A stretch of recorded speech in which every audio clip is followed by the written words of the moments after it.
तत्सवितुर्वरेण्यं भर्गो देवस्य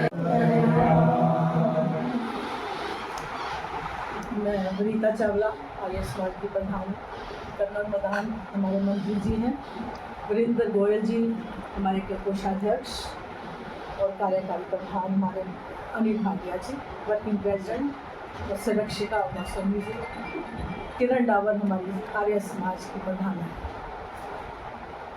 मैं वनीता चावला 9 साल इस समाज का प्रधाना का कार्य किया और अब 22 नवंबर को हमारे नए इलेक्शन हुए, उसमें मुझे नया पद प्रधान का दिया गया। इन सब की सर्वसम्मति के साथ मुझे प्रधान चुना गया और हमारी टीम हम मिल के बहुत अच्छे से काम कर रही हैं। और इससे पहले जो हमारी टीम थी वो भी बहुत अच्छे से काम कर रही थी, लेकिन एक नियम परिवर्तन जीवन का नियम है, उसी परिवर्तन के अनुसार अब नया चुनाव हुआ और हमारी नई टीम है। हम चलते हैं आर्य स्वामी जी के नियमों के अनुसार। आर्य समाज स्वामी दयानंद जी के नियमों के अनुसार चलते हैं। हमारे स्वामी जी का जन्म 1824 में हुआ और 1875 में आर्य समाज की उन्होंने स्थापना की। 1883 में बहुत बार उन्होंने जहर दिया और 1883 में स्वामी जी ने अपना शरीर छोड़ा। स्वामी जी ने अपने जीवन में बहुत सारे कार्य किए। उस समय की जो समस्याएं थी बहुत भारी थी। एक तो अंधविश्वास उन दिनों बहुत ज़्यादा था, सती प्रथा थी, विधवा विवाह दोबारा नहीं होता था और नारी को पढ़ने का अधिकार नहीं। और स्वामी जी ने इन सभी कुरीतियों को दूर करते हुए बहुत सारा अपने जीवन में काम किया। समय उनके पास कम था, लेकिन उसके बावजूद भी उन्होंने अपना बहुत कार्य किया। स्वामी जी ने सबसे ज़्यादा जोर नारी शिक्षा पे दिया। नारी शिक्षा उनके अनुसार नारी 2 परिवारों को जोड़ती है, एक अपना मायका और एक ससुर। उनका था कि नारी पढ़ी लिखी होगी तो अपने बच्चों को भी का जीवन बना सकेगी। इस उपलक्ष्य में उन्होंने जितना भी कोशिश बहुत प्रयास किया। आज उसी का वरदान है कि जो नारी हर क्षेत्र में आगे जा रहे हैं। कोई भी क्षेत्र छूटा नहीं जिसमें नारी है। आज भी हम देखें कि मिलिट्री में 2 हमारी नारियों ने क्या कमाल किया।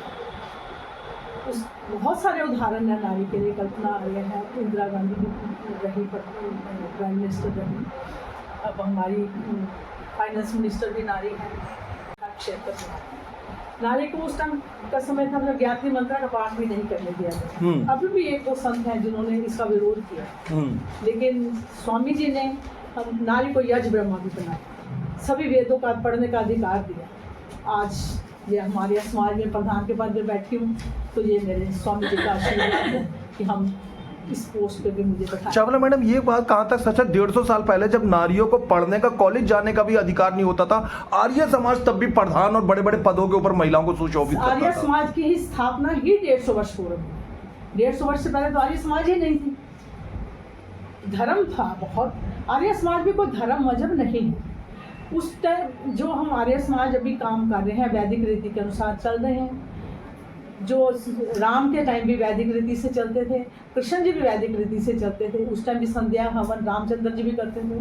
राम जी का जन्म कैसे हुआ ये आप सभी जानते हैं कि यज्ञ के द्वारा चारों भाइयों का जन्म हुआ। और आज आर्य समाज भी जो महानता देते हैं धर्म इस पे यज्ञ पे देते हैं। तो उस टाइम जो कुरीतियाँ बहुत उस धर्म में आ चुकी थी, बीच में बहुत सारा काल ऐसा रहा जो वैदिक काल से छूटा हो गया, बहुत सारे हमारा देश गुलाम रहा। तो स्वामी जी ने देखा इन कुरीतियों को दूर करना बहुत ज़रूरी है, तो उन्होंने अपना पूरा जीवन इन बुराइयों को दूर करने में लगा दिया। और बहुत सी बुराइयाँ दूर होगी, लेकिन बहुत सारी अभी भी हैं, क्योंकि उनका जीवन बहुत छोटा था। 59 उम्र, एक ही एज में उन्होंने शरीर अपना छोड़ दिया। लोग जलते थे, जो पखंडी थे उनके इनकम का सोर्स बंद हो रहे थे, उन्होंने जहर दे 17 बार स्वामी जी ने जहर पिया और अंतिम बार उनको कांच पिलाया गया, जिससे वो अपना शरीर को नहीं बचा सके। और अंतिम उनके शब्द थे, हे प्रभु जो आपकी इच्छा। तो स्वामी जी के जो कार्य हैं, इतने ज़्यादा कार्य हैं कि हम आपको 5 मिनट में नहीं गिना सकते। इतने उन्होंने कार्य किए और इतनी सारी बुक्स उन्होंने लिखी। उनके सबसे फेमस बुक है सत्यार्थ प्रकाश। जिन्होंने सत्यार्थ प्रकाश पढ़ा, बहुत सारे लोगों के जीवन परिवर्तन हुए। स्वामी श्रद्धानंद जी का नाम आपने सुना होगा। स्वामी श्रद्धानंद जी में हर बुराई थी, लेकिन जैसे ही उन्होंने उनका उपदेश सुना, उनके पिताजी उनको उपदेश में लेके गए कि बेटा आप चलो। लेकिन उस टाइम जितनी भी बुराइयाँ होती थी, बच्चे फिर भी माता पिता के आज्ञाकारी होते थे, उनकी आज्ञा मान के वो उपदेश सुनने गए। एक बार में उनको तसल्ली नहीं हुई, उन्होंने विचार प्रश्न उत्तर किए स्वामी जी के। उन्होंने कहा मैं आपसे संतुष्ट नहीं हुआ कि प्रभु हैं, लेकिन उन्होंने कहा मैंने तो अपने प्रश्नों के उत्तर दिए हैं, मैंने ये नहीं कहा कि प्रभु मैं तुम्हें विश्वास दिलाता हूँ। आपको जब तक तसल्ली नहीं होती आप मेरे पास आ सकते हो। वो बार बार सत्संग में जाते रहे, उनका जीवन परिवर्तन हुआ। गुरुदत्त शास्त्री जी ने उनका अंतिम समय देखा कि कैसा था, उनका जीवन परिवर्तन। बहुत सारे स्वतंत्रता सेनानी थे जिन्होंने स्वामी जी से उपदेश लेकर स्वामी जी की शिक्षा के अनुसार स्वतंत्रता के लिए बहुत सारा कार्य किया। तो इसलिए स्वामी जी के जीवन तो इतना विशाल है, इतना विशाल है कि हम कुछ शब्दों में उसको बयान ही नहीं कर सकते। लेकिन हमारा दुर्भाग्य रहा कि उनको विषय प्रचार के लिए समय बहुत ही कम मिला। हम बहुत से कार्य स्वामी जी के दिन होता है जो बहुत सारी समाजें 12 फरवरी को मनाते हैं, कुछ समाजें तिथि के अनुसार भी मनाती हैं। 12 फरवरी को हमारे समाज में पूरी भव्य भजन संध्या होती है। उस उपलक्ष्य में हमने अभी भी 5 दिन का कार्यक्रम किया। उसमें एक दिन महिला दिवस, दूसरे दिन हमने शिविर लगाया, मेडिकल कैंप लगाया, 2 दिन शाम का सत्संग किया और 12 फरवरी को हमारा भव्य भजन संध्या थी। इसमें काफ़ी 300-400 के करीब लोग आए। और उसके बाद हमने मार्च में होली का त्यौहार किया। उस फूलों से होली हम खेलते हैं, रंगों से नहीं खेलते। भजन होते हैं, उसके बाद थोड़ी मस्ती करते हैं और भजन, उसके बाद फूलों से होली खेलते हैं। और 6 अप्रैल को 150 आर्य समाज का स्थापना दिवस 30 मार्च को था।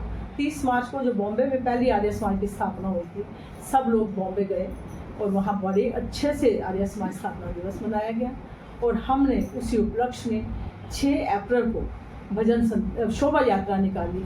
हमारी समाज के बहुत से आर्य वीर दल के बच्चे हैं, तो साथ हमारे लगे, भव्य शोभा यात्रा थी।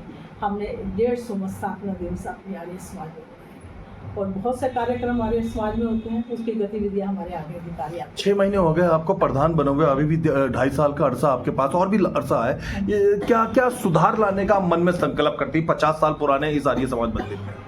हम अपना प्रयास ये कर रहे हैं कि हमारे समाजों में अभी जो भी प्रधान है काफ़ी एजेड, कोशिश कर रहे हैं अपनी नई पीढ़ी को तैयार करने के लिए। अच्छा कि बहुत से बच्चे आज आगे आए तो वो कार्य संभाले, हमारे उनको हम तैयार करने का प्रयत्न कर रहे हैं कि हम तो चले जाएंगे, ये नहीं कि आर्य समाज के कार्य रुक जाए। कार्य कोई नहीं रुकना चाहिए, इसलिए हम अपनी नई पीढ़ी को तैयार कर रहे हैं।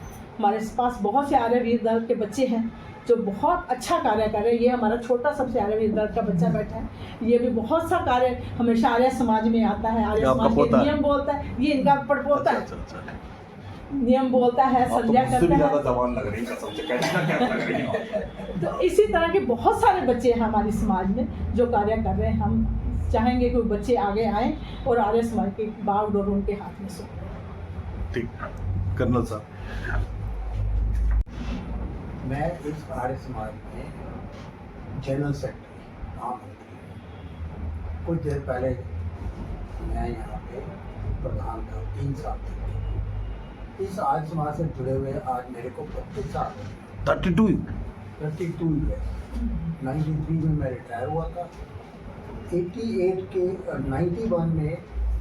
से 91 में हमारे पहले प्रधान थे JP आलूवालिया थे। 50 साल पहले 38 ईयर्स समाज बने हुए हैं। इससे 38 हो गया। अच्छा।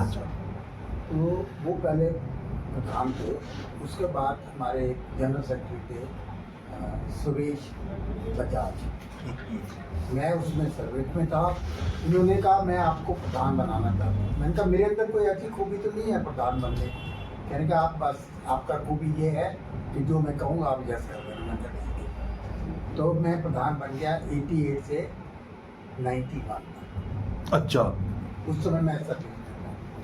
93 में मैं रिटायर हो गया और 93-4 से मैंने यहाँ पे पहले से ही मेंबर था तो ज्वाइन किया। अब ये मेरा दूसरा टेन्योर था 21 से लेकर के 24 तक। उसके बाद हमारे प्रधान श्रीमती विनीता जी अब प्रधान है और मैं जनरल सेक्रेटरी महामंत्री। ये आर्य समाज में जो प्रोग्रेस है आप देख रहे हैं, उसका एक ही कारण है कि हमारे पास जो हमारी परिषद बैठी है, जिसमें वीरेंद्र जी हैं, अनिल जी हैं, बहन जी ये नहीं कि अभी प्रधाना बनी है, ये 2 साल से हमारे साथ हैं।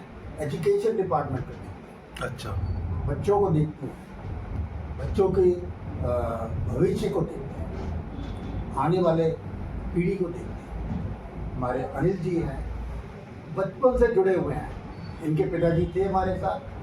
ये पालम विहार में रहते हैं, लेकिन जब भी हमें ज़रूरत होती है ये वहाँ से आते हैं। आज भी ये पूछ रहे थे वो आ रहे हैं तो हम आए। बहुत खूब, बहुत खूब। आर्य समाज की प्रगति ये है कि 92 में हमारे पास एक होम्योपैथिक डिस्पेंसरी थी और एक जनरल फिजिशियन होता था। जब भी 4-5 से ज़्यादा पेशेंट होते तो हम बहुत खुश होते थे। आज हमारे पास 800 पेशेंट है, 900 पेशेंट है और हमारे पास कितनी स्कीम है। मैं इसमें ज़्यादा नहीं जाऊँगा कि ये अनिल जी का सब्जेक्ट है। वो गुरु विजयानंद धर्मार्थ विश्वविद्यालय को देखते हैं, हमारे वीरेंद्र जी हमारा अनाज देखते हैं, हमारी किरण दावर बहन, ये हमारा एजुकेशन और आर्य समाज का है।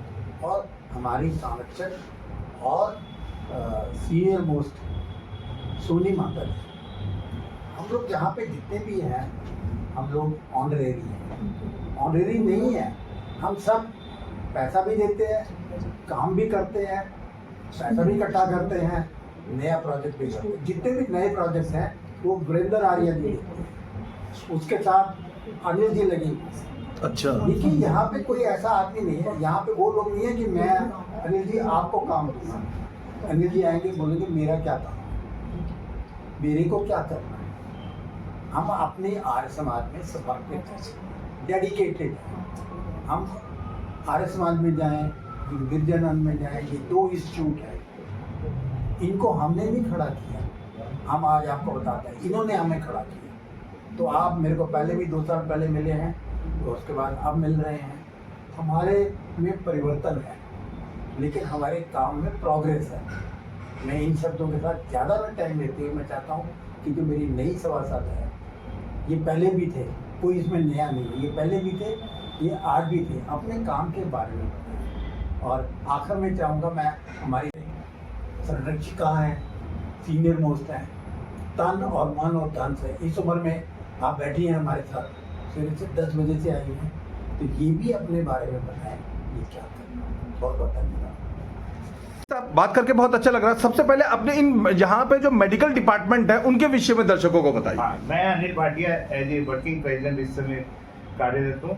तो मैं आपसे ये बताना चाह रहा हूँ, जैसे कर्नल मदान जी ने बताया कि शुरू में हमारे पास सिर्फ 4 से 5 पेशेंट हुआ करते थे और हमारे पास एक होम्योपैथी का डिपार्टमेंट और एक आंखों का हम विभाग चलाते थे। अच्छा, आज हमारे पास, मैं बड़े गर्व से ये कहना चाहता हूँ कि हमारे पास मोर देन 600 पेशेंट, 600 पे एक एवरेज है हमारी रोज के पेशेंट जहाँ पे 32 डिपार्टमेंट लिखा हुआ है ना बाहर बोर्ड पे। हाँ, इतने डिपार्टमेंट करने के बाद हमारे एवरेज जो है 600 से ज़्यादा पेशेंट आते हैं डेली के, जो जिसमें कि हर वर्ग के, बिना किसी धर्म जाति किसी का भी कोई भेदभाव नहीं है, सबके लिए हमारे दरवाजे, ये दरवाजे सबके लिए खुले हैं। सबके लिए दरवाजे ये खुले हैं, जो भी आना चाहे। और अपने स्टाफ को हम लोगों ने ये भी निर्देश दे रखा है कि कोई किसी के पास 1 रुपया भी नहीं है तब भी वो हमारे यहाँ से खाली ना जाए, उसका इलाज पूरा होना चाहिए, उसकी जेब में पैसे, दवाइयाँ नहीं है, कुछ नहीं है, हम वो भी आप उनको दे देंगे, हम परसेंट बहुत बढ़िया, बहुत अच्छा। बहुत अच्छा। क्या स्लिप चार्ज क्या लेते हैं और मेडिसिन क्या बाहर से लिखवाते हैं? मेडिसिन सर जो बिल्कुल गरीब है, जिसका बिल्कुल ही गरीब क्या के BPL साथी है, वो उसके पास नहीं है, वो नहीं ले सकता, तो हम उसको फ्री दवाइयाँ भी जहाँ से प्रोवाइड करवाते हैं। नहीं अगर यहाँ अवेलेबल होती तो हम अपना एक केमिस्ट हमने रखा हुआ है, उससे हम दवाइयाँ उसको ले लेते हैं, बाद में हम पेमेंट उनको कर देते हैं। तो कोई भाटिया साहब, max hospital, Jaipur golden hospital 1000 रुपए 500 रुपए की ओपीडी स्लिप से शुरू होते हैं। यहाँ पे अगर मिडिल क्लास आता है तो 60 रुपए से हम शुरू करते हैं। 60 रुपए मात्र, 60 रुपए, जितने में एक 20 की डब्बी आ जाती है छोटी सी, उतने रुपए के अंदर, जितने में गन्ने के जूस का एक बड़ा वाला आ जाता है, उतने रुपए में आप यहाँ पे देते हैं। हम 60 रुपए में। और उससे भी आपको बताएं कि एक हमने ऐसा विभाग भी रखा हुआ है जिसमें कि बिल्कुल मिनिमल, समझे कि 20 रुपए भी ले कोई है उसके पास, तो हम उससे भी उसका इलाज करेंगे, कोई भेदभाव नहीं होगा, दवाइयाँ भी साथ में देंगे।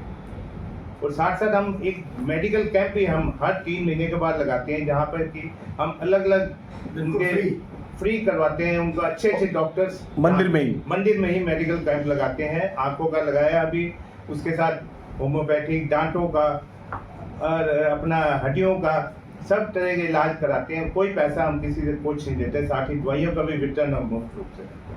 तो 32 डिपार्टमेंट का नाम याद रखना तो मुश्किल है, लेकिन प्रमुख कौन कौन से डिपार्टमेंट है? हमारे पास जनरल फिजिशियंस हैं, चाइल्ड स्पेशलिस्ट हैं, उसके बाद आई डिपार्टमेंट है, होमो डिपार्टमेंट है, लैब है, कार्डियोलॉजिस्ट है, स्किन डिपार्टमेंट है, फिजियोथेरेपी हो गई, गायनेकोलॉजी के डिपार्टमेंट है, बच्चों का विभाग है, होम्योपैथिक एक्सरे डिपार्टमेंट, और इसके साथ डाइटिशियन है, रेडियोलॉजी के डिपार्टमेंट, डाइटिशियन भी है, ईएनटी का विभाग है। सभी विभाग जितना हो सकता है हम लोग कर रहे हैं। आपको ये जानकर खुशी होगी कि अब हमने फिजियोथेरेपी डिपार्टमेंट को पूर्ण रूप से आधुनिकीकरण हमने कार्य शुरू किया। ये सब आप विकासपुरी के निवासियों के, और आपने जैसा बताया कि दूर दूर से हमारे यहाँ पे पेशेंट आते हैं, आनंद विहार से लेके और यूं समझिए मुकुंदपुरा तक के लोग बाग कहीं ना कहीं किसी ना कभी यहाँ पे आते ही रहते हैं। बिल्कुल 60 रुपए की वजह से कह लीजिए या किसी और फैसिलिटी की वजह से। सर एक मॉनिटरी, लेकिन जो जहाँ पर हमारे स्टाफ का जो बिहेवियर है और डॉक्टर्स जो उनको देखते हैं, उसका बहुत असर होता है उन लोगों पे। हम किसी को भी ओपीडी सिर्फ सुबह की है या 2 वक्त की है? 2 वक्त की ओपीडी होती है, सुबह 8 बजे से लेकर 1 बजे तक और शाम को 5 से 8 बजे तक। उसके बीच में भी हमारे 2 डिपार्टमेंट चलती है। ईएनटी का डिपार्टमेंट चलता है, जो कि एक डॉक्टर हमारे स्पेशलिस्ट हैं, उनके पास समय नहीं होता, तो हमने उनको दोपहर में आकर वो हमारे पेशेंट को देखा। डॉक्टर वेल क्वालिफाइड हो, इस बात का कैसे ध्यान रखते हैं? बिल्कुल, हम डॉक्टर वेल क्वालिफाइड हो, हम उनके सबके सर्टिफिकेट्स वगैरह लेते हैं। दिल्ली मेडिकल काउंसिल से उनका रजिस्ट्रेशन होना चाहिए, इस चीज़ का हम देखते हैं। और एक्सपीरियंस डॉक्टर हो जो कि अपना पूरी सेवाएं दे सके, क्योंकि आजकल ये वक्त जो ऐसा है मॉनिटरी गेन का है। जी जो एक्सपीरियंस अपने रेलवे हॉस्पिटल से रिटायर हुए हैं या सिविल सर्विसेज से हुए हैं, वो डॉक्टर्स को हम ज़्यादा प्राथमिकता देते हैं, ताकि वो आकर अपना जो सेवा करना चाहते हैं वो दे सकें। मेडिसिन का क्या बड़ी कंपनियां आप लोगों को डोनेट करती हैं या आप ही लोग मिलकर आपस में मेडिसिन खरीदते हैं? हम किसी से कोई डोनेशन नहीं लेते। इस तरीके से हम डोनेशन आती है हमें व्यक्ति देके, हमारा कोई एनजीओ, हमारा कोई रजिस्टर नहीं है, ना ही हमारे को कोई सरकारी एड मिलती है। हम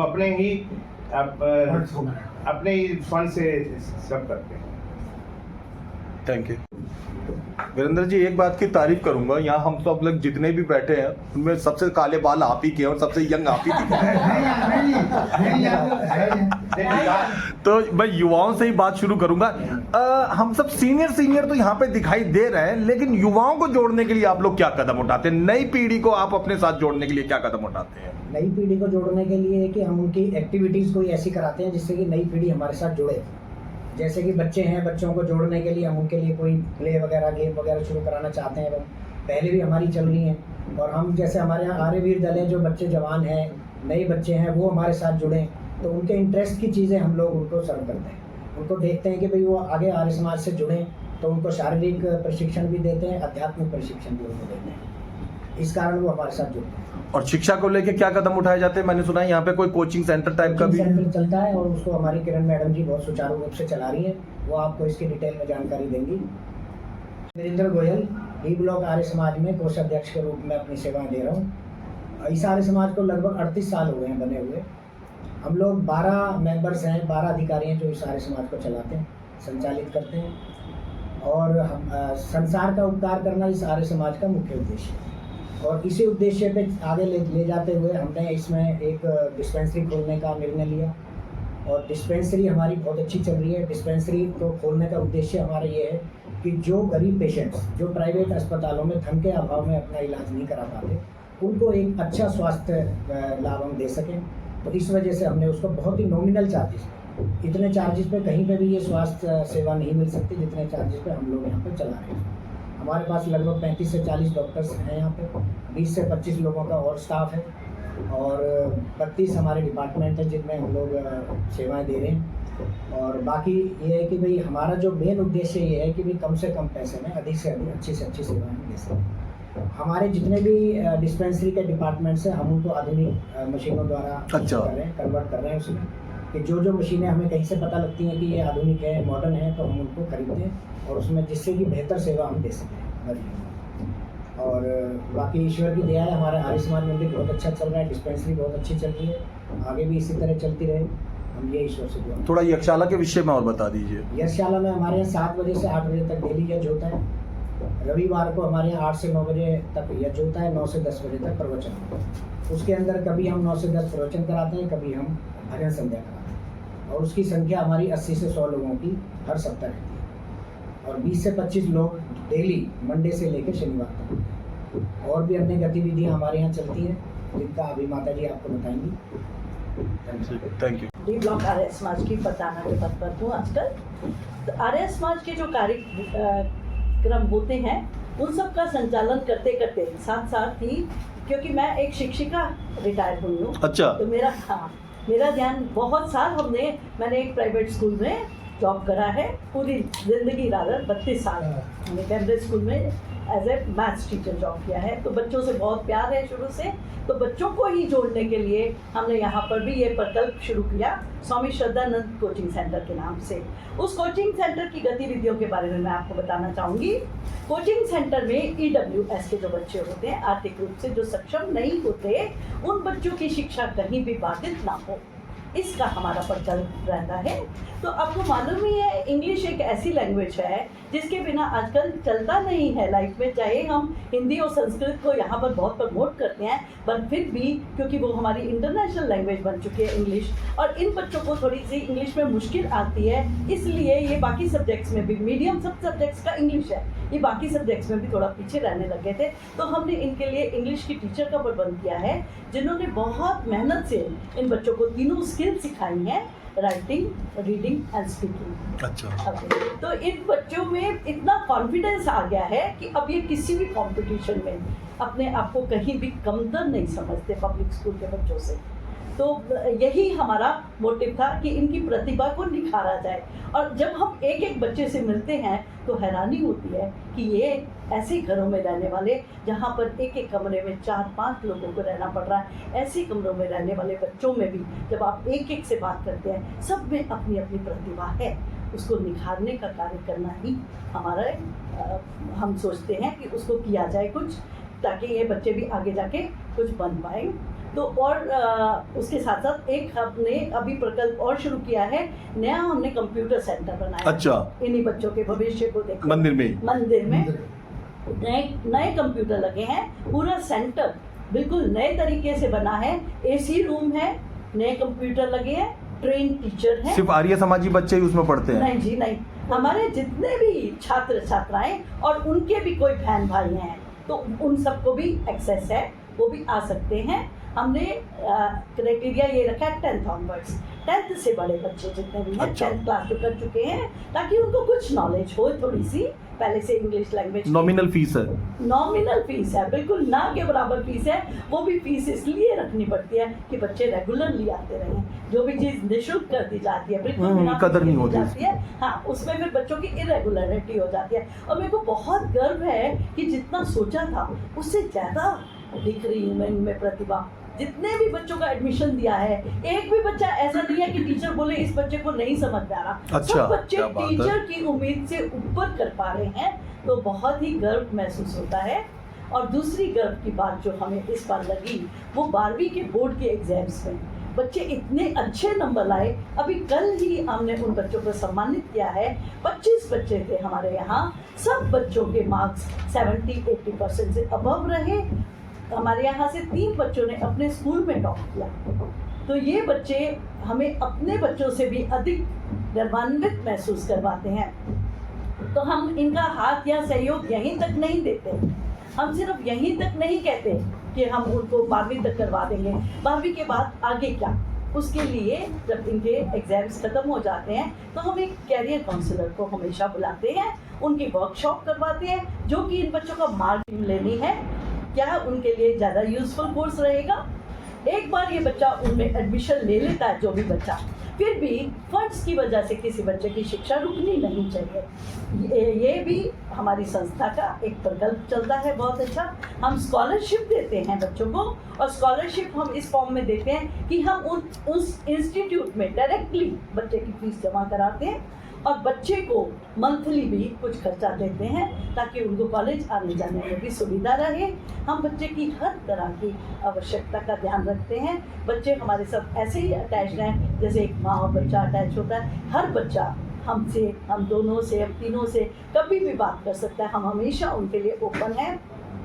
नॉर्मली भी, ये तो हो गई कैरियर काउंसलिंग की बात, नॉर्मली भी किसी भी बच्चे को कोई भी मेंटल इशू है, कहीं फ्रेंड्स में कोई प्रॉब्लम है, कहीं घर में कोई प्रॉब्लम है, तब भी हम यहाँ पे जनरल काउंसलर्स भी हैं हमारे पास।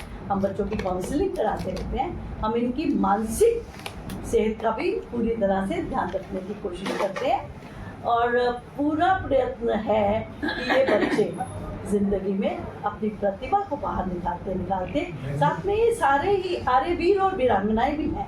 ये बच्चे यहाँ पर आत्मरक्षा का शिक्षण भी लेते हैं। रोज के रोज यहाँ शाम को लड़कियों की अलग क्लास लगती है जो आर्य वीरांगनाएं, मार्शल आर्ट्स, हाँ जी, मार्शल आर्ट्स कह सकते हैं आप। हम इनको आर्यवीर और आर्य वीरांगनाएं बुलाते हैं। इनको आत्मरक्षा का परीक्षण दिया जाता है।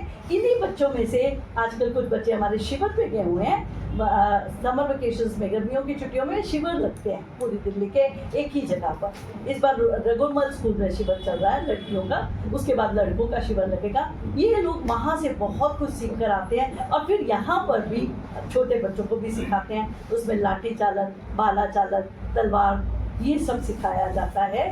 तो और ये बच्चे हमारे साथ आकर यज्ञ में भी बैठते हैं, सुनकर मंत्र बोलना सीख रहे हैं। तो इनका एक ओवरऑल पर्सनालिटी डेवलपमेंट की तरफ हमारा ध्यान है। तो ईश्वर से यही प्रार्थना है इसमें से कुछ बच्चे सच में अच्छे व्यक्तित्व के स्वामी बने, अच्छे नागरिक बने। हमें इन पर सदा ध्यान है। Thank you. सोनी जी के बारे में दर्शकों मैं बता दूं कि देवानंद और खुशवंत सिंह जो 90 साल जिए और जिंदा दिल रहे, खुशमिजाज है, उसके बाद ये तीसरी महिला है जो वाकई उतनी खुशमिजाज, जिंदा दिल, ऊर्जावान है। मैडम, मुझे आपसे मिलकर उतनी खुशी हुई जितनी कैटरीना कैफ से मिलकर होनी चाहिए। अपने बारे में बताएं। धन्यवाद बेटा जी, जुग जुग जियो। मैं उमा सोनी, RSMD ब्लॉक विकासपुरी में वरिष्ठ संरक्षिका के पद पर हूँ और मैं पिछले 27 साल से इस समाज से जुड़ी हुई हूँ। कुछ अभिनेता से पहले मैं प्रधाना थी। तो यह समाज हमारे पूर्वजों की धरोहर है। एक एक रुपया घर घर जाकर के एक एक रुपया इकट्ठा करके, और उन्होंने इस समाज 38 साल पहले, बहुत पहले, सन 88 में, बल्कि उससे भी पहले, 40 साल पहले, 88 में शुरू हुआ ये। और चबूतरा था, चबूतरे को इस इतने बड़े आलीशान भवन में परिवर्तित किया उन्होंने, एक एक 2-2 रुपए इकट्ठे करके घर घर जा करके, और इतनी मेहनत की और इस भवन का निर्माण किया। उनका परिश्रम अथक था, उत्साह बहुत था उनमें, ज्ञान, सेवा, भक्ति की वो प्रतीक थे। तो उन्हीं से हमने सीखा। उन्होंने ये वट वृक्ष लगाया, अब हम उनको सींच रहे हैं और ये बच्चे उनको बहुत अच्छी तरह से युवा वर्ग चला रहा है। ये सब कंधे से कंधा मिलाकर चलते हैं, एक दूसरे के साथ जुड़ के चलते हैं। यहाँ कोई किसी को रोकता टोकता नहीं है, बिल्कुल। बहुत बढ़िया। सब मेल मिलाप से रहते हैं और मैं इनकी निरीक्षिका हूँ, इन सब की। मैं ये देखती हूँ कि आर्य समाज के नियमों के विरुद्ध कोई कार्य ना हो, उसके अनुसार उनको सबको सचेत करना। स्कूल में एक प्रिंसिपल होना भी जरूरी होता है। उनको उचित मार्गदर्शन देना और किसी कार्य में सहयोग देना भी मेरा काम है। और इसके साथ साथ मैं और दो एक लाइनें जोड़ना चाहती हूँ जी। यहाँ ये योग की भी क्लासेस लगती हैं। अच्छा। और मेडिटेशन का भी कमरा बना हुआ है, लोग आके ध्यान में भी बैठते हैं। एक और बात बता दूं, बच्चों को सिखाया जाता है, बच्चों को बड़े ध्यान में बड़े आते हैं, बच्चों को योग सिखाया जाता है। अच्छा। बच्चों के लिए। और यहाँ पर आपको बता दूं कि जो पेरेंट्स नहीं रखते अपने, जो बच्चे अपने पेरेंट्स को नहीं रखते, जहाँ वो सक्षम नहीं है कि खाना बना सके, हाँ। उनके लिए टिफिन सेवा यहाँ से जाती है। हाँ जी, यहाँ से उनका खाना जाता है दोनों टाइम उनके लिए, ये टिफिन सेवा यहाँ पर। और जब कोरोना था तो यहाँ पर जितने भी कोरोना पेशेंट थे विकासपुरी में, सबका खाना जाता था। ये समाज सेवा के जो लिए बुजुर्ग आर्य समाजी लोग हैं जो खाना नहीं बना सकते हैं उनको यहाँ से खाना जाता हाँ है। जी। आर्य समाजी आर्य समाजी नहीं, कोई भी कोई भी हाँ, जरूरी नहीं आर्य समाजी हो, कोई भी हो, और निःशुल्क है बिल्कुल निःशुल्क है। और ये मगर यहाँ से जाके हमारी टीम पहले चेक करती है कि भाई जेन्युइन है, खाना उसी दिन से स्टार्ट हो जाता है। बहुत बढ़िया, वाकई बहुत बढ़िया। यहाँ हर काम सेवा का होता है, भक्ति भाव से सब लोग आते हैं। इतने अच्छे प्रवचन सुनो तो आप कहो अच्छे विचार देता है हमारा समाज, अच्छे विचार देता है, अच्छे लोग तैयार करता है। बाकी सब आप देख रहे हो कितने अच्छे लोग हैं, कितना काम चल रहा है, रेनोवेशन यहाँ हो रही है हमारा। थोड़ी सी बात भवन पे कर लेते हैं। 38 साल पहले तो मेरे ख्याल से शायद आसपास में इतने मकान और कोठियां भी ना होते होंगे जिस जमाने में स्थापित हुआ था ये। तब तो बेटा चबूतरे पे हुआ था ना, उसके बाद धीरे धीरे क्रमानुसार ये जो हम देख रहे हैं बिल्डिंग बनता गया और फिर बनता गया और अब रेनोवेशन शुरू हो गई। 38 साल पहले बना हुआ था तो थोड़ा, अब आप देखते हैं चारों तरफ ढेरों लोगों का इस बिल्डिंग को, इस इमारत को खड़ा करने में योगदान रहा। बहुत बहुत कितने लोगों का, उनके मैं नाम भी गिनवा देती हूँ शुरू दिन से। जसवंत राय जी, सुरेश बजाज, ये सबसे पहले प्रधान हमारे कर्नल मदान जी, रामजी लाल गोयल जी जो 16 साल प्रधान रहे, इनके पिताजी थे। अच्छा। हाँ जी, इनके पिताजी और मैं तो इकट्ठे थे। प्रेम भाटिया जी इनके पिता। प्रेम भाटिया जी ये, और वो ऐसे बंदे थे बिल्कुल स्पष्टवादी, किसी का लिहाज नहीं करना बिल्कुल भी, उनकी ये आदत मुझे बड़ी पसंद थी। कैलाश ओबराय, कालरा बहन जी थे, हरीश कालरा, भाग्य मल्होत्रा, सुदेश खन्ना, इन लोगों ने इतना योगदान दिया। और तन मन धन से, तन मन धन से, तन मन धन से सेवा यहाँ सब तन मन धन से करते हैं, कोई चूकता नहीं है, चाहे जितना मर्जी भी देना पड़ जाए, कोई यहाँ पीछे हटने वाला बंदा नहीं है। पुरुषों के साथ साथ में महिलाओं की भी पूरी भागीदारी रहती है। बिल्कुल जी, महिलाओं की तो पुरुषों से भी ज्यादा है। अच्छा। महिलाओं की तो पुरुषों से भी ज्यादा है। यही तो आर्य समाज का नियम है। बिल्कुल, नियमों के अनुसार तो बहुत चलते ये स्वामी जी हैं। अच्छा, अब हमने नई सेवाएं शुरू की हैं। एक साल से 6 साल के बच्चों की बाल वाटिका, उसमें बच्चे आएंगे ताकि पहले ना, अब युवा जुड़ते नहीं जल्दी से, तो नए प्रोग्राम शुरू कर रहे हैं हमारे वीरेंद्र जी, ये अपनी विनीता हुई या किरण हुई, तो अनिल भाटिया है, तो ये ना शुरू करेंगे, उनको तो आएंगे ना। अब हमने ये क्लास लगाई है कि वो बच्चे आए मई जून की छुट्टियों में, नहीं पूरे साल हर संडे। अच्छा। और उनके लिए खेल के लिए यहाँ हमने व्यवस्था की है, भी थोड़े बहुत खिलौने ला के रख दिए, उनके साथ एक अटैच करेंगे जो उनको अच्छी तरह से गाइड करेगा और गेम सिखाएगा। फिर 6 से 12 साल के बच्चे, 7 से 12 साल के बच्चों का, उनका लिए अलग, उनकी सुविधा के अनुसार जो उनकी रुचि होगी उसके अनुसार हम काम शुरू किया है नया। ये अभी 2 पॉइंट है, फिर बाकी तो चल रहा है, प्रवचन होते हैं, कोई नया कोई अपना बोलना चाहे, विचार देना चाहे, सबको खुली छुट्टी है। और कुछ ऐसे हमारे आ जाते हैं जब हम यज्ञ कर रहे होते हैं, कोई भी आ जाए, हमारा अतिथि देवो भाव, ये सबसे बड़ा हमारा नियम है। कोई भी आ जाए, फिर मैं सन्यासी बन के उसको दान जरूर देते हैं यहाँ बैठे हुए लोग, उसका प्रवचन भी चाहे 2 मिनट देते जरूर। सन्यासियों के ठहरने की व्यवस्था भी है यहाँ पर। है जी? सन्यासियों के ठहरने की व्यवस्था भी यहाँ पे, संतोष एक कमरा है, अतिथि कक्ष है। अतिथि कक्ष है, रहते हैं आके सब वहाँ। और जैसे ये आर्यवीर, पहले अभी तो थोड़ा सा बंद है, हमारे यहाँ आर्यवीर दल के भी कैंप लगे हैं, खूब बिल्कुल मार्च पास, इसमें हमने लगाया था यहाँ पर, नहीं समाज में हुआ था, रहते तो यही थे, खाना वाना यही खाते थे, प्रैक्टिस यही करते थे। मगर लास्ट में जो हमने किया वो इस वाटिका में, दयानंद वाटिका में, और बहुत अच्छा प्रोग्राम। क्या जैसे ये सेना देती है ना सल्यूट, ऐसे बच्चों ने सल्यूट दी सारे, वहाँ पर मुझे करंट भी लग गया था वहाँ बहुत अच्छा प्रोग्राम था हमारा। वर्थ जो भी काम होता है हमारा देखने योग्य होता है। अगर आप आते तो हमारी इस बार के ये देखते, ध्वज यात्रा जो निकाली है हमने, कमाल की निकली थी। अब ये 150 में स्थापना वर्ष चल रहा है ना, बहुत जोर शोर से, बहुत अच्छा कार्य जो भी होता है बड़े उत्साह से होता है, लगन से होता है। सबके परिश्रम से होता है। यूपीएससी ये सबसे बड़ी बात है। ये टीम एक दूसरे के साथ कंधे से कंधा मिलाकर चलता है। कोई किसी को रोकता टोकता नहीं है भी ये नहीं करना वो नहीं करना। जो कर रहा है सब अच्छा, सब में अच्छा ही है, बुराई नहीं नजर आती। धन्यवाद। Thank you. ये जो कार्यकारिणी बनी हुई है उसका मैं सक्रिय सदस्य हूँ। चाहे अलग से अब पद तो दो निश्चित होते हैं, 2 होते हैं, 4 होते हैं, बाकी टीम तो पूरी जो है हमारी 12 व्यक्तियों की टीम है, जैसे कि अभी बताया गया था आपको। मैं उसमें सक्रिय सदस्य हूँ। मेरा ये सौभाग्य है कि मुझे जो है आर्य समाज में रहकर सेवाएं देने का मौका मिला। सबसे पहली बात तो मैं 24/7 उपलब्ध हूँ, क्योंकि सबसे नज़दीक रहता हूँ। अच्छा अच्छा। कोई भी काम हो, जो एक्टिविटी यहाँ हो रही है, जैसे हम आजकल ये रेनोवेशन हो रही है हमारी फिजियोथेरेपी डिपार्टमेंट की, अच्छा अच्छा।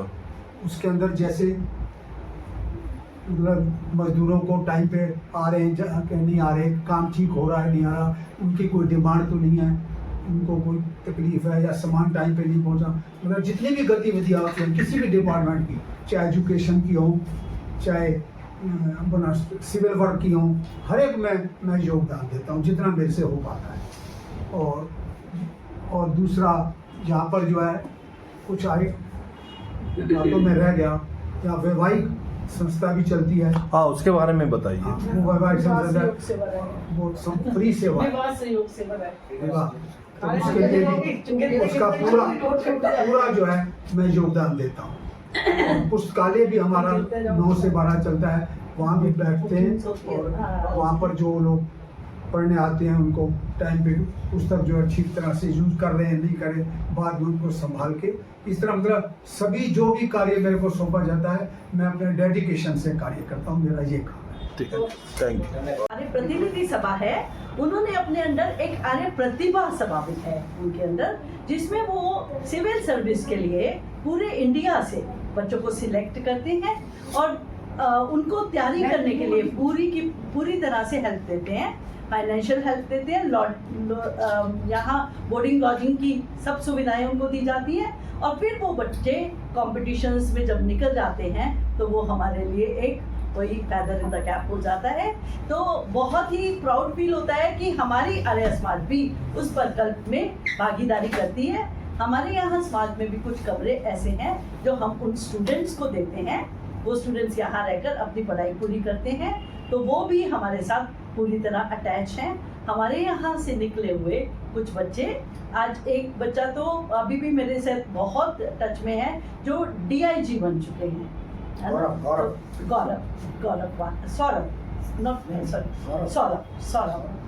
सौरभ भगत, है ना? ऐसे ही और बहुत सारे एग्जाम्पल्स हैं। पूरी आर्य प्रतिभा का देखें तो उसमें तो बहुत बच्चे आपको मिलेंगे जो अच्छी जगहों पर लग गए हैं, तो इस कार्य में भी हमारा योगदान रहता है, यही मैं बताना चाहती हूँ। ठीक, थैंक अभी यू। एक बच्चा हमारा BSF में सिलेक्ट हुआ है, वो लोग BSF में सिलेक्ट हुआ है। सारे बच्चे IAS बने हैं और हमारे एक ये जो हॉल है हमारे आर्य समाज के, 2 हॉल हैं हमारे पास, वो हम क्रिया के लिए या शादी के लिए भी देते हैं।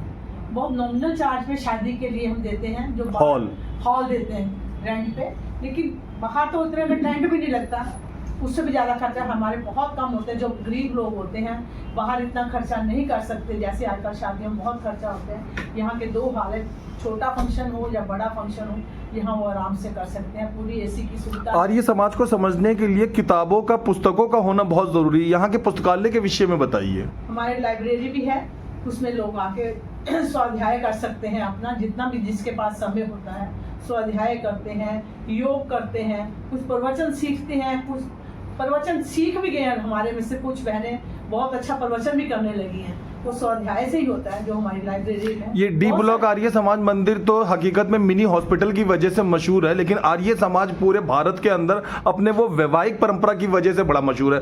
आर्य समाज की यहाँ पे जो वैवाहिक सुविधा दी जाती है उसके विषय में बताइए। वैवाहिक सुविधा भी दी जाती है, बहुत सारी शादियाँ यहाँ आके लोग करते हैं, तो कई तो फैमिलीज इतनी गरीब होती हैं वो शादी नहीं कर सकती, तो आर्य समाज में शादी भी करते हैं और उनको सर्टिफिकेट भी दिया जाता है शादी का। मान्यता प्राप्त आर्य समाज है, वो हमारे यहाँ जो शादी करवाते हैं सूर्यदेव शास्त्री जी हैं, वो ये शादी करवाते हैं। अंतिम बात की तरफ आते हैं, फिर बात खत्म करते हैं। हजारों लाखों आर्य समाजी लोग, गैर आर्य समाजी दर्शक लोग आपको देख रहे हैं, आपसे जुड़े हुए लोग भी आपको देख रहे हैं। अपने लोगों से, आर्य समाज से जुड़े हुए यहाँ पे आने जाने वाले लोगों से आप क्या निवेदन करना चाहती हैं? आखिर आप प्रधान हैं। हम सबसे यही निवेदन करेंगे कि आर्य समाज के बुक्स पढ़े, स्वामी जी की लिखी, और आर्य समाज के सिद्धांतों पर चलें, अपना जीवन बनाएं। सब जो भी आर्य समाज की किताबें पढ़ेगा, आर्य समाज आएगा, उसका जीवन निश्चित ही बहुत अच्छा बनेगा। गलत जो बच्चा जुड़ जाता है आर्य समाज से, वो कभी पूरे जीवन गलत रास्ते पे नहीं जाता। ये मेरी 2 महीने की छुट्टी चल रही है, बच्चे अपने घर पे, चाहे वो आर्य समाजी हो या गैर आर्य समाजी हो, बच्चों को क्या कहना चाहेंगी? बच्चों को यही कहेंगे आर्य समाज आओ, अच्छी अच्छी बातें सीखो। जो भी आर्य समाज के परिवार के बच्चे हैं, प्रयास तो करते हैं, लेकिन बच्चे भी कहते हैं कि छुट्टियां हम इंजॉय कर ले। तो कुछ बच्चे तो आ जाते हैं माँ बाप का कहना मान के, कुछ नहीं भी आते, लेकिन प्रेरणा हमारी होती है। हम जो शिविर में बच्चे लगाते हैं, उनका प्रयास यही होता है कि शिविर में बच्चे कुछ सीखें, अच्छे संस्कार हम दे सकें बच्चों को। Thank you, thank you. जब मेरा जन्म हुआ था, हॉस्पिटल से आके ही सबसे पहले इधर आया था। अच्छा। मैं आर्यवीर के रूप में इधर हूँ। यहाँ की जो शाखा लगती है, वो उसमें तो बहुत कुछ सीखने को मिलता है। क्या नाम है आपका? सुबोध। पूरा बोलो। बोलते जाइए। सुबोध सोनी। अच्छा, सुबोध जी कौन सी कक्षा में पढ़ते हैं आप? मैं 5th में पढ़ता हूँ। बहुत अच्छा। कैसा लगता है यहाँ पर आकर, जब आप यहाँ की एक्टिविटीज के लिए आते हैं? वो यहाँ के यज्ञ तो बहुत अच्छे होते ही हैं, साथ साथ में यहाँ शाखा और अन्य चीज़ें होते हैं। ये मुझे बहुत अच्छा लगता है। ये सबसे ज़्यादा तो मुझे यहाँ के वो एक कैंप लगा था अपने वाटिका में, उसमें मुझे सबसे ज़्यादा आनंद आया। बहुत बढ़िया। धन्यवाद।